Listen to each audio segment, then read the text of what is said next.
on my podcast. So I'm live on my podcast now, which is called the Results Mastery Podcast. If you want to sign up to that, you can find it on my website or go to iTunes. We're also live on iTunes, and we're live on Amazon Music and about 30 other different streaming sites. So altogether, we've actually got around about 7,000 to 8,000 people either watching or listening either today or over the next few days and weeks. So, this is a great opportunity for you in your business, I believe, to be streaming live on LinkedIn and then maximising that potential by streaming it over a variety of other media. So, right, let's get down to it then. So, the 3 things every business needs to focus on in 2024. Let me give you my take on this. One thing we all know is that the world is changing. It's almost in every element, whether it's like the way schools are ran, whether the way the health services ran,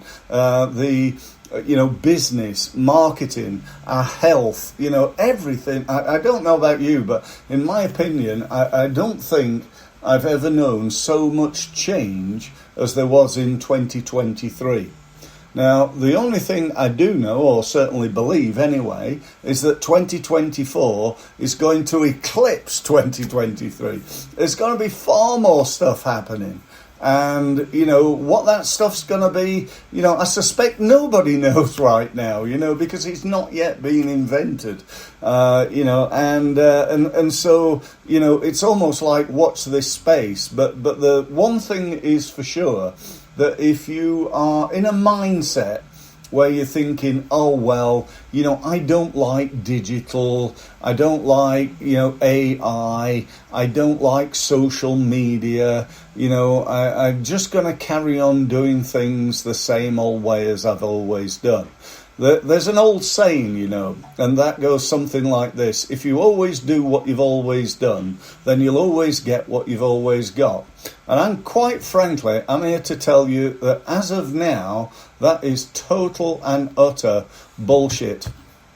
It ain't going to be how it's always done.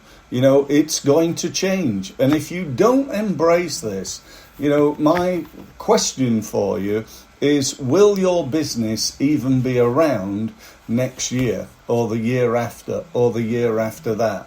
Because the businesses that do embrace this new way of working, this new technology.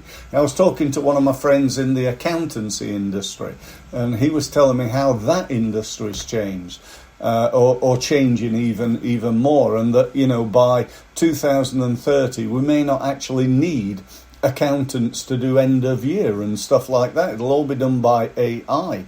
Now, whether you like that or not, it is what it is. And it's the same in lots of industries. Even my industry, the marketing industry, you can now use AI to design stuff, to produce videos, to produce marketing materials, to even rewrite your copy, and it's just absolutely mind-blowing. Who'd be a copywriter right now, with AI, when I can just go in there and 10 seconds later produce some great copy, making sure that I check it to make sure it is great copy, by the way, because like all things new, it's not yet perfect. I'm sure it will be at some point, but it's not yet. So there's all these changes going on, and my message to you when I talk about the 3 in a few minutes is that you don't just go, yeah, that was interesting. You go, that was interesting. It was also valuable, and what do I need to do? Because that's the power, I think, of coming to something like this. I always remember listening to Tony Robbins, and one of his sayings is that knowledge is a waste of time, but the application of knowledge is everything.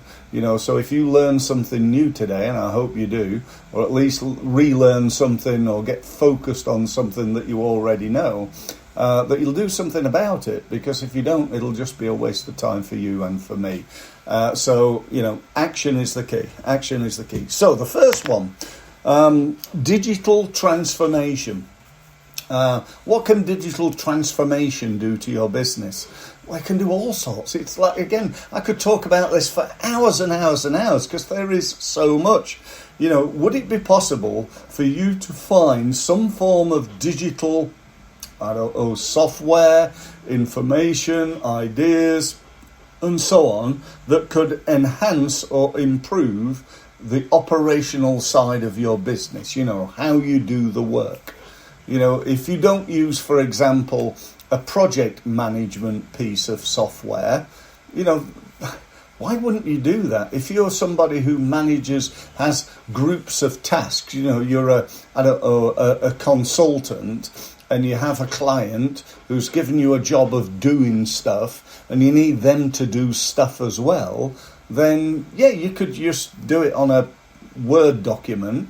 But really, if you're going to do it now and professionally and do it well, you probably need some form of project management tool. So, keep your eyes and ears on. I'm not here to tell you about, we've got people in loads of different, industries here. So their operational stuff is going to vary.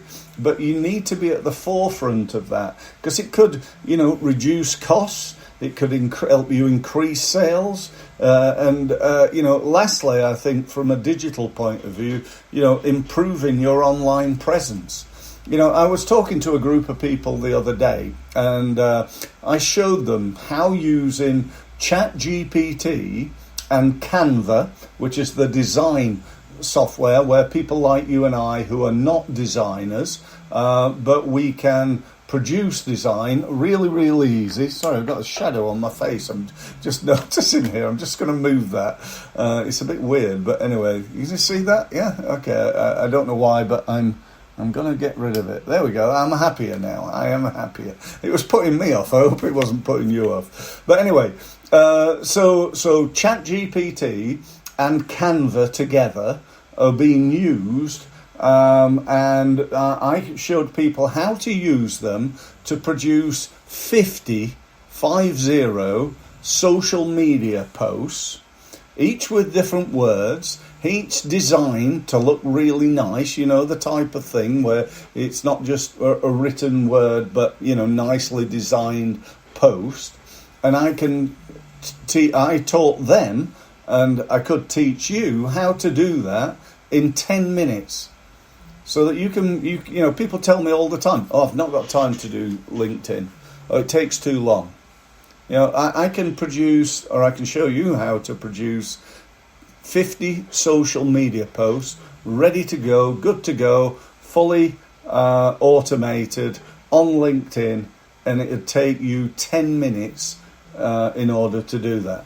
That's the power of this stuff. That's the real power of it. So, again, whether you're looking from a financial point of view, if you're still using, spreadsheets to do your finances, believe me, there's a lot quicker ways of doing that than there is, than using, paper-based or, spreadsheets to do your financial side of your business. The same operationally, the same HR, the same with all your legal stuff, the same with your online presence, in terms of marketing. So, there's so many opportunities, and, it's almost, for me, it's like a full-time job, just trying to keep up to date with it all. It's not easy. The second one is sustainability and social responsibility. Now, that's not, anything that I specialise in. I'm not here to be an expert in this, but I am here to tell you that I think there are so many reasons to be sustainable and to have social responsibility. Not only, to improve the world and make it a better place, as Michael Jackson said, but to, also to make sure that your business is really accepted as that. It's almost like a key part of growing your business is the fact that you're, doing your best to be socially responsible and sustainable and so on and so forth. So, things like that are really, really important. Why? Well, for the environment, for eco-friendly, and I wrote down to reduce waste as well, which again, is another area of focus for your business, I believe. And the last one here I've got, number 3, I've got down to just talk to you briefly about cybersecurity, data privacy, and also intellectual property. These are all things that we all think, oh I should do something about this. I probably need to improve my data security. I probably do. But it's almost like I probably ought to lose some weight. I ought to do something. But I've not done anything really. I probably should have done it this time last year, when you were making the New Year's resolutions that lasted to the second week of January. But as far as this is concerned, cybersecurity, data privacy, data security and intellectual property, which if we can group that as one, I'm not sure we can, but if we could, and I am doing for today, we need to focus on. It's no use being around thinking, oh, I wish I woulda or I coulda. It just ain't gonna work. Really, we need to be covered. We need to make sure that we're secure. One of my clients actually is a guy called John Pryor. John specialises in IP. And he says one of the biggest problems is that people don't do anything about it until the you-know-what has hit the fan.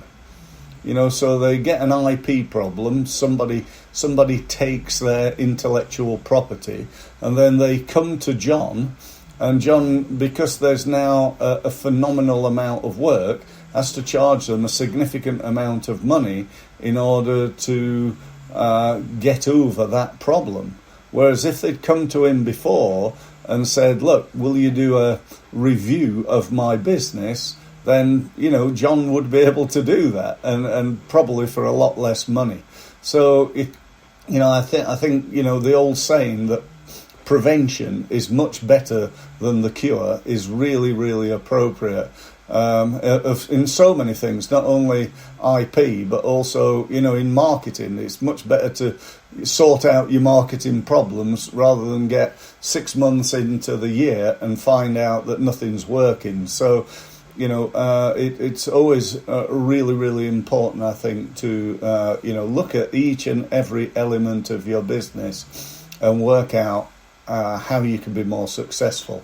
I'd like to end by just telling you a little bit about a saying that I heard again from Tony Robbins. Tony, I believe, is certainly somebody who's taught me a phenomenal amount over many, many years. If you don't know Tony, he's probably the world's leading business advisor, consultant, coach, call him what you will. And he turns over, I think, 7 billion a year, which is just a little bit more than me. So, he's doing quite well. Tony says that the key to success is this: raise your game. Raise your game. What game? Well, the game called business. The game called each and every element of your business. Your marketing game, your sales game, your operations game, your financial game, your HR and your legal game.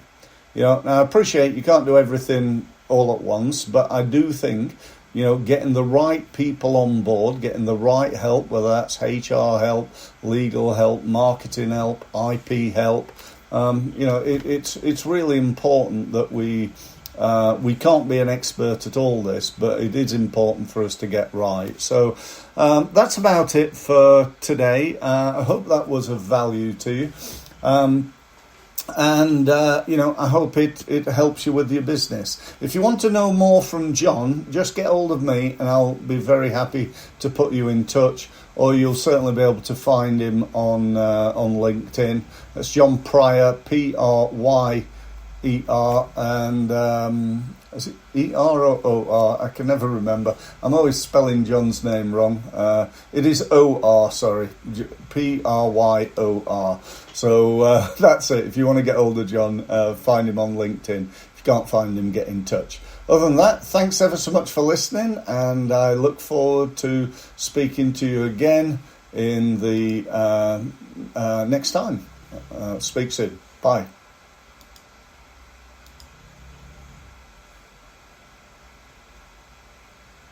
Where the fucking hell's that all gone?